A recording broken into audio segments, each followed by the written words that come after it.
Happy Monday. John Lorden here with a brand new episode of Brain Scratch Case Cracked. This is the show where we look into a mystery and what are the critical pieces that help solve that mystery. This is one that really tugs on my heartstrings in a few different ways. I think it's going to do the same for you. This is a case I like to call The Box Under the Desk. It's September 25th, 1998, in Mebane, North Carolina. And Officer Tim Horn could already tell it was going to be a hot, humid day. The Orange County Sheriff's Office had just received a call from a local road crew mowing underneath billboards on Industrial Drive near Interstate 40 and Interstate 85. As they neared the woods, one man thought he saw something reflecting back to him in the bright sunlight. As he drew closer, he was shocked to see that it was, in fact, a human skull. Police were called soon after. Officer Tim Horn, who came from a family of law enforcement, was assigned to help collect evidence surrounding the body and assist with the recovery itself. He spent a long day taking pictures, collecting insect specimens, and moving and tagging the remains. Workers had discovered the decomposed body of a young child between the ages of 8 and 11, partially clothed in Fox khaki shorts, FXS black and white sneakers, and white athletic socks. The body's legs were together, arms slightly extended above the head. The death of a child is never an easy thing, and Horn felt this even more keenly being a father himself. This innocent child's death would be with him literally until the end of his career. Autopsies showed that the young child was between 50 to 80 pounds and stood at around 4 foot 11 inches tall. There were no signs of injury and no blood was found on the clothing itself. Decomposition had advanced to such a degree that the sex of the child could not be determined. Because the clothes were made for a young boy, the medical examiner concluded that the remains were most likely male. Small patches of dark brown hair still clung to the skull, and with his skin tone, it was assumed that they had a male child of Hispanic origin, possibly a migrant worker who had died or been killed and left under the billboard sometime in July. No cause of death could be determined. From the start, Officer Horn ran into nothing but dead ends. Every database for missing children was checked, only to find no matches. Even after the sheriff's office had several reconstructions of the boy drawn up, no one recognized him. In the following years, the National Center for Missing and Exploited Children offered their help, and the Smithsonian drew up their own reconstructions for the investigation. In 2010, forensic sculptor Frank Bender also created a facial reconstruction that was shown on America's Most Wanted. None of the leads they generated led anywhere. As a last resort, the sheriff's office sent the boy's skull and clothing to the FBI for examination, but even they could offer nothing new. As the years turned into decades, Officer Horn was promoted to major, but he never forgot about the case. As a constant reminder, he kept the boy's case file under his desk beside his right knee. Every time he turned, his knee would hit the box. He made sure that he would never forget that boy's case. As new advances in DNA technology came up, Major Horn would resubmit the child's samples in the hopes that they could solve this case. With each try, new clues to the boy's identity were revealed, but he was never given any definitive answers. It's now December of 2018, and Major Horn is set to retire on January 1st after more than 20 years of service. Finally, during his last days on the job, Horn's diligence would pay off. The North Carolina Medical Examiner's Office had partnered with Parabon Nanolabs to take a fresh look at this case's DNA samples. They were able to predict that the child was not Hispanic, as everyone initially thought, but first-generation, biracial, Caucasian, and Asian. All of their reconstructions so far had been based on the fact that the boy was Hispanic. This information changed everything. Next, the sheriff's office contacted Dr. Barbara Raventer, the genetic genealogist who helped catch the Golden State Killer. They hoped that she would help them find a relative through genetic genealogy. With the information she provided, Horn was able to track down a family member named Natalie Mosteller. Unfortunately, call after call went unanswered. With less than a week until retirement, at 1:44 p.m. on December 26th, Horn got the call that he had waited 21 years for. Natalie said she not only knew the boy, but was his first cousin, and his name was Bobby Witt. Bobby was born on January 7th, 1988, on a military base in Michigan to Myung Ha and John Russell Witt. Although he was raised near the Witt family in Ohio, Horn found that a year before the boy's death at 10 years old, he and his parents moved to North Carolina. A short time later, he would be killed and known for decades as the boy under the billboard. But what Natalie told Horn next would stop him in his tracks. It seems Bobby's mother, her aunt, had disappeared along with him. There was now a very good chance that they had a second body they didn't even know about.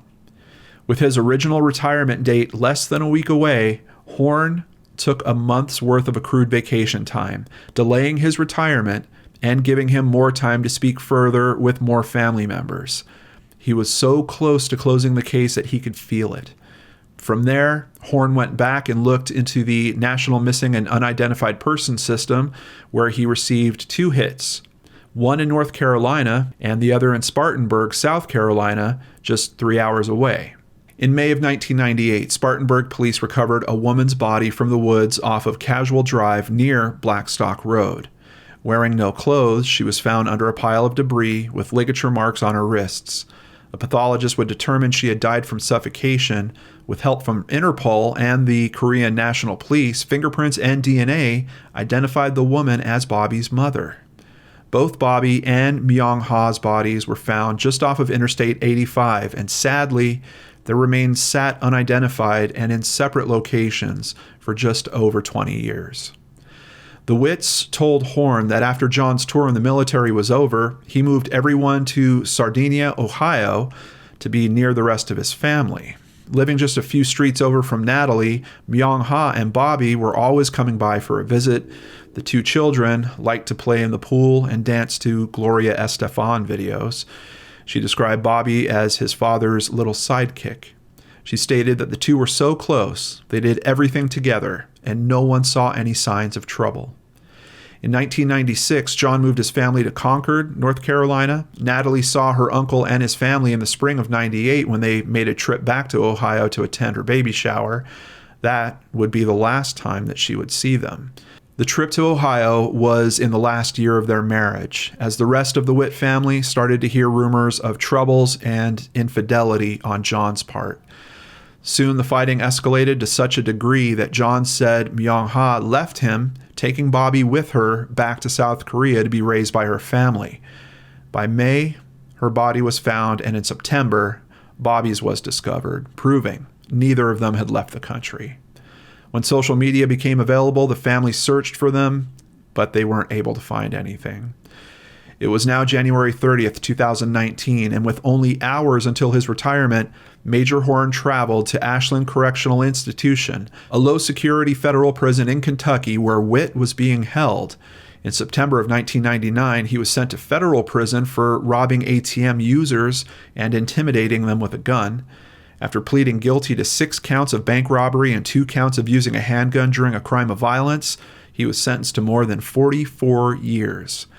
When questioned about his family, initially Witt denied killing them, but when he was confronted with the positive DNA identifications, he confessed to suffocating his wife and then later strangling his son. He gave no indication as to why he had murdered them, and he also showed no remorse. With his confession in hand and the case solved, Horn made the long drive back home to get some rest. After all, when he rose the next morning, he would officially retire after 29 years of service. Bobby's case had been a part of 21 of those years.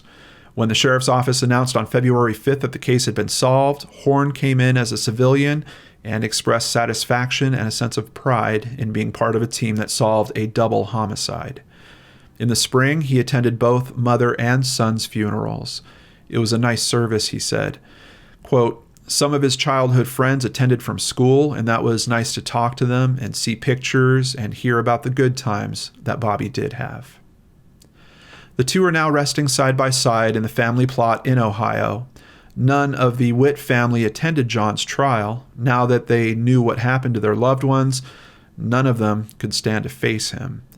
John Russell Witt pleaded guilty on 2 counts of second-degree murder and concealing a death in the murders of his 10-year-old son, Robert Bobby Adam Witt, and his wife, Myung-Ha Cho.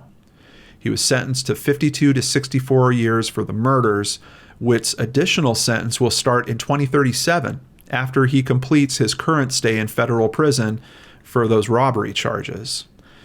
Natalie hasn't spoken to her uncle and has no desire to. She doesn't even like saying his name. After Witt went to prison in '98, she began trying to find Bobby and his mother, going so far as to hire a private investigator and 2 law firms. Quote, "We wanted them to be a part of our family. We never could find anything." After speaking with Tim Horn, Natalie said her family has found a measure of closure in finding her aunt and cousin. She told reporters, "All that effort that we put forth to try to find them, it made it seem like it wasn't for nothing. The thing that I'm going to miss the most was that I always had hope that I eventually someday find Bobby and Myung on social media or something like that. Now, not only am I mourning the loss of my aunt and my cousin, but I'm also mourning the loss of that hope." Case cracked. I'd like to give a big thank you to the Times News, WRAL.com, CrimeOnline.com, WBTV.com, NewsObserver.com, CBS17.com, Wikipedia, People.com, and of course, the amazing Christy Arnhart for researching and writing up today's show. So I told you guys, this story pulls on my heart in several different ways. One of the things that is a very dark aspect to it is to think about what Bobby may have gone through in his final days. He lived for a few more months with his father after his mother was killed, and it has to make you wonder, did he see what happened to his mother? But it also makes you wonder what happened. Why did his father keep him around for 2 more months? And I don't know, it's a terrible aspect to this. But there are a few bright spots. One of those bright spots for me personally is Tim Horn. To think of someone that's coming up on their retirement, to know that they throw in their own vacation time to essentially extend their employment so that they can keep working that case. This guy is amazing. And there's a lot of heroes in this story. There was a lot of collaborative efforts that we had from a lot of big organizations that we talk about on the channel here over and over. But really, for Tim to stick it out in the way that he did and to keep that box under his desk, very, very amazing in my eyes. We have seen some cases like this before. We did an episode previously called Convenient Amnesia. In that one, a mother and daughter were dumped states apart, and no one could connect the cases. Another bright spot in this story is that we have a wonderful organization like NamUs, and we have DNA analysis, great companies like Parabon Nanolabs that are able to help families in other cases where maybe there are victims that are related to each other that are separated also. Thank you to these companies and systems, we can finally bring these things together and, like in today's case, serve justice appropriately. If you'd like to listen to a great podcast on this case, check out Southern Mysteries and their episode titled Boy Under the Billboard. There's a link in the description box below. I'd like to thank my PayPal supporters Mark Witt, Hillary Green, Brandy Fry, and Emma Rostron. If you'd like to support the channel, please visit www.lordandarts.com. There you can sign up for PayPal, sign up for Patreon, or buy merchandise. All of it helps keep me here doing what I love doing, spending time with you, looking into these cases together, and learning together. I'll be back on Wednesday with a new episode of Searchlight right here on the Lord and Arts channel.